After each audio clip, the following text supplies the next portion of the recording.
Good evening and welcome to Poland Daily. I'm Nicholas Richardson and this is the news. A bill to establish a state commission to investigate Russian influence on Poland's internal security is pending in the Senate. All the indications are that the bill will be rejected and returned to the Sejm. The opposition's fear is great, and this is one of the main reasons for this opposition, Marek Grobarczyk said on TVP Info. On 14th of April, the Sejm passed a bill to establish a state commission to investigate Russian influence on Poland's internal security during the years 2007 to 2022. Work is now underway in the upper house of Parliament. However, the Senate Legislative Committee voted against the bill. A body is appointed that has a judicial, administrative, inquisitorial character with no real possibility of procedure. Government members say that the Commission will also thoroughly investigate the years during which the United Right was in power. The opposition's fear is huge, as it will turn out that in fact these arrangements that were carried out by Donald Tusk's Civic Platform and PSL are far-reaching, further reaching than we imagine. And I think this is probably one of the main reasons for this opposition. Civic Platform has announced a boycott of the Commission. However, Waldemar Pawlak, Deputy Prime Minister in the PO-PSL government responsible for signing an unfavourable gas deal with Russia, announced his readiness to appear before the new state body. If they are not afraid, if they have nothing to reproach themselves with, then I wonder what objections they might have. The truth has not harmed anyone. It is those who are afraid of the truth who are afraid to speak about it in public. The bill is also being criticised by the left. We approach this, unfortunately, but with black humour. This is a farce for us.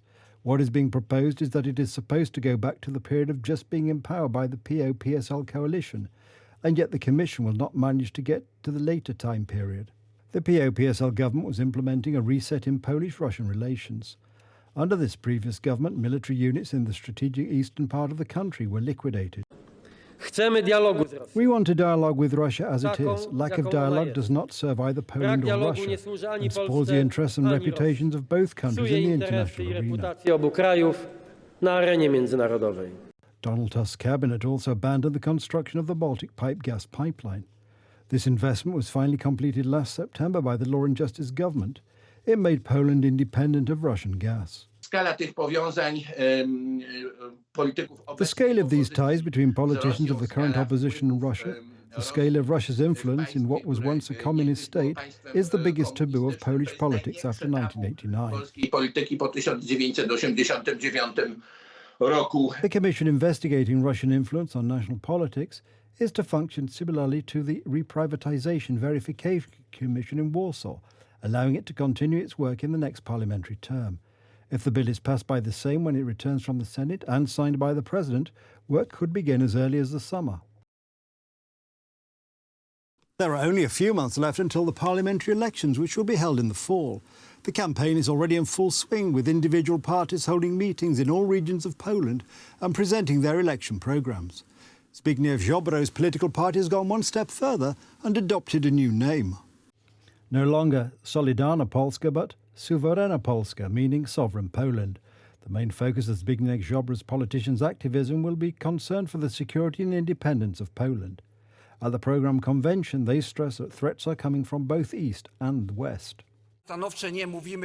We also say emphatically no to any concessions to the EU's unlawful demands on Poland. Our fight for sovereignty is also a fight for the defence of Polish entrepreneurs, for the security of Poles, for fair courts, for Polish forests. The six-point programme includes provisions to reject EU documents aimed at creating an EU state, as well as stopping LGBT ideology and leftist depravity. Questions are being raised about a possible independent run for the sovereign Poland in parliamentary elections. Law and Justice politicians point out that the party's name change is an attempt to refresh its image, and that the sovereignty slogan was part of the Law and Justice Party's 2015 campaign. It is certainly a risky move because the name of Solidarna Polska is recognisable, already used quite often in the media, so it may raise the risk of non-acceptance by the electorate. The Law and Justice Party programme convention is scheduled for next weekend. It is the result of several weeks of meetings held across the country. We will certainly communicate about the details. Also, we will discuss the topics and the priorities we set for ourselves. As for this meeting, everything in its own time. In turn, Civic Platform leader Donald Tusk is calling for a 4th June demonstration. Former Polish President Bronisław Komorowski said he would not like to participate in the march, which will turn out to be a party rally.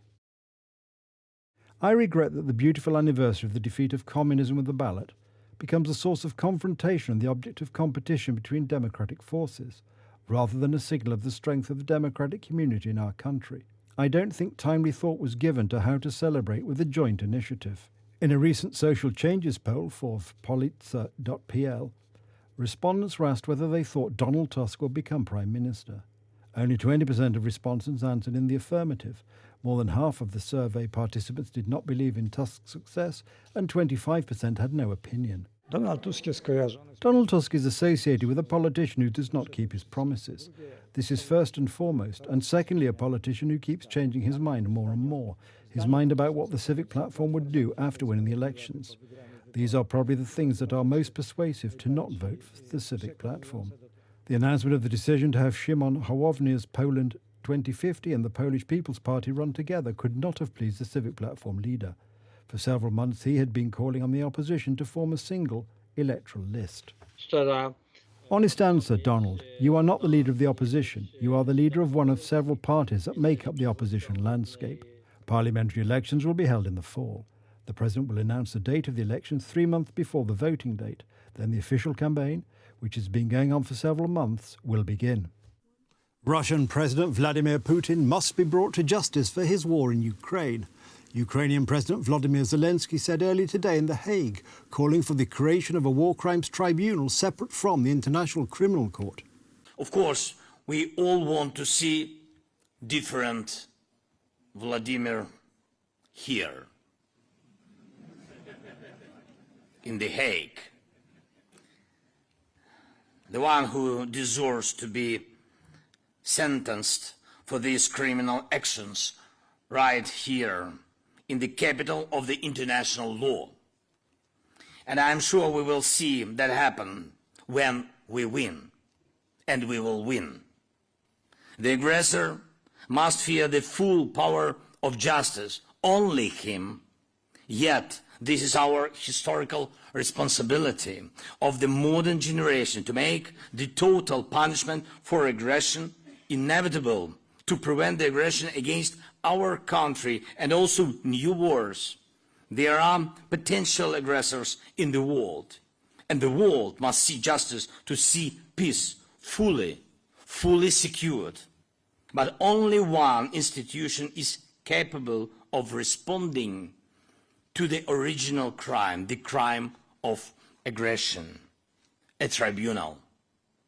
Tribunal, not something hybrid that can formally close the topic, not some compromise that will allow politicians to say that the case is allegedly done, but a true, we need true, full-fledged tribunal, true and full justice. An act of aggression is defined by the United Nations as the invasion or attack by the armed forces of a state on the territory of another state or any military occupation. The International Criminal Court, which is based in The Hague and which Zelensky visited earlier in the day, issued an arrest warrant for Putin for suspected deportation of children from Ukraine. But it does not have jurisdiction over alleged crimes of aggression, and the European Commission, among others, has already given its support for the creation of a separate international centre for the prosecution of the crime of aggression in Ukraine that would be set up in The Hague. Major legal and practical questions remain around how such a court would be legitimised, either by a group of countries supporting it or with the approval from the United Nations General Assembly. Russia is not a member of the International Criminal Court and already rejects its jurisdiction. It denies committing atrocities during its conflict with Ukraine, which it terms a special operation to demilitarise its neighbour. That's the news. Thank you for watching. Stay with us for the weather, Poland Daily Business and more programmes. But from me, it's have a good night and a better tomorrow.